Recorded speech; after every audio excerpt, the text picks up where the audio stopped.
Hoje em dia, é comum de encontrar pessoas que acreditam que a maconha não é uma droga que cause tantas consequências à saúde. Eu estou aqui no consultório do Dr. Ronaldo Carvalho e vou conversar com a psicóloga Denise Guasque, que vai nos falar sobre as crises psicóticas que o uso da maconha pode causar. Isso, a gente é importante quando a gente fala na questão da dependência química do cannabis, que é o nome popular da maconha, a gente gosta sempre de esclarecer o que esse uso, né, esse abuso do consumo da maconha pode trazer de prejuízos, né, para a pessoa, para o usuário em si. É muito comum hoje acontecer o autoconsumo da maconha desencadear alguns surtos psicóticos, né? Como eles acontecem? A partir aí de uma média de mais de 1 cigarro de maconha ao dia, né, num consumo aí de 1 ano e meio do usuário, podem causar sim, né, crises de psicoses, né, onde o usuário muitas vezes necessita de alguma internação, né, para estabilizar, né, entrar com a medicação, estabilizar esses sinais que ele vem apresentando, e para isso ele precisa então cortar esse consumo da maconha. Hoje em dia, pacientes que têm já uma questão genética, né, de alguma doença psiquiátrica, como esquizofrenia, como transtorno bipolar, como depressão, já na família, né, podem aí então, num período de 1 ano ou 2, apresentarem estes sintomas dessas doenças com o consumo. Mas não necessariamente só pacientes que têm esse histórico familiar. Não necessariamente. A gente tem diversos casos, né, de usuários que não têm essa questão genética, né, na família e que apresentam esse quadro sim de psicose, que são pacientes que apresentam sintomas de perseguição, apresentam o quadro de alucinações auditivas, visuais, né, principalmente essa questão da perseguição, que alguém está perseguindo, que alguém está colocando algum gravador, que está filmando o que eles estão fazendo. Isso é um quadro muito comum, né, na dependência do cannabis. Aí nesses quadros tem que entrar com um período de internação para ele desintoxicar e aliviar esses sintomas que trazem um certo sofrimento para o usuário e para a família, né? Que são sinais bem desconfortáveis, né? Porque o usuário acredita realmente que está acontecendo isso, né? Que alguém está perseguindo, que alguém está gravando, que alguém está montando aí um esquema de perseguição para ele. E geralmente são esses sintomas que apresenta com o uso da maconha, né? E como funciona o tratamento psicológico com esses pacientes?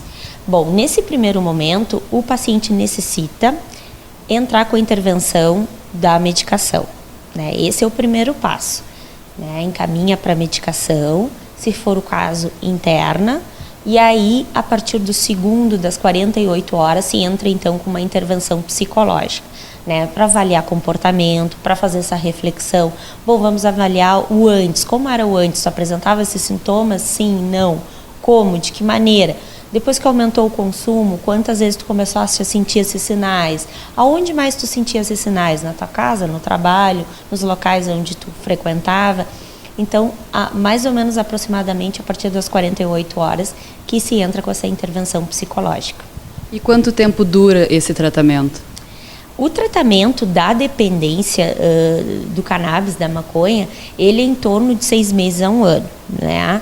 Mas ele já a partir do usuário, quando entra com a questão medicamentosa e o acompanhamento psicológico, é em torno de 15 a 20 dias ele já começa a apresentar melhoras. Doutor, existe algum medicamento específico para esses casos de psicose? Sim, para os quadros de crises de psicose devido ao alto consumo da maconha, as medicações antipsicóticas, né? Com algumas intervenções de antidepressivos, né, até para diminuir esses sinais bem desconfortáveis, né, de alucinações e delírios. Então tem que ser com a intervenção de antipsicóticos. E as lesões causadas? Porque muita gente acha que a maconha é uma droga simples e que não causa tanto prejuízo. As lesões são possíveis de reverter? As lesões do consumo da maconha são bem visíveis, né? Dificuldades de aprendizado, dificuldades de expressão, dificuldades de raciocínio lógico, são bem visíveis, né? Ela é uma droga, né, que ela precisa de um período maior para apresentar esse quadro, né? No uso das outras drogas, esses danos são mais visíveis, né? Como a maconha é uma droga inócua, a gente tem a sensação que parece que não existe o dano, né? Mas ele necessita de um período maior para apresentar esses danos que são muito mais perigosos. Por ela ser uma droga perturbadora, né, diferente das outras drogas, ela traz esse prejuízo mental, né, cerebral, no usuário muito grande. E como identifica o paciente que está sofrendo essas psicoses? Geralmente, o familiar identifica, né, esse quadro. O usuário, a partir da intervenção psicológica, que ele começa a identificar que isso não são sinais, né, normais dele. Esses sinais são observados pela família, né, porque ele começa a se isolar mais, né, a sentir muitos medos, algumas circunstâncias de pânico, alguns cuidados demasiados, né? Então, geralmente a família, o familiar ou o companheiro ou a companheira que começa a observar esses primeiros sinais, né? Geralmente começa com o isolamento, né? E com esses cuidados a mais que a gente percebe.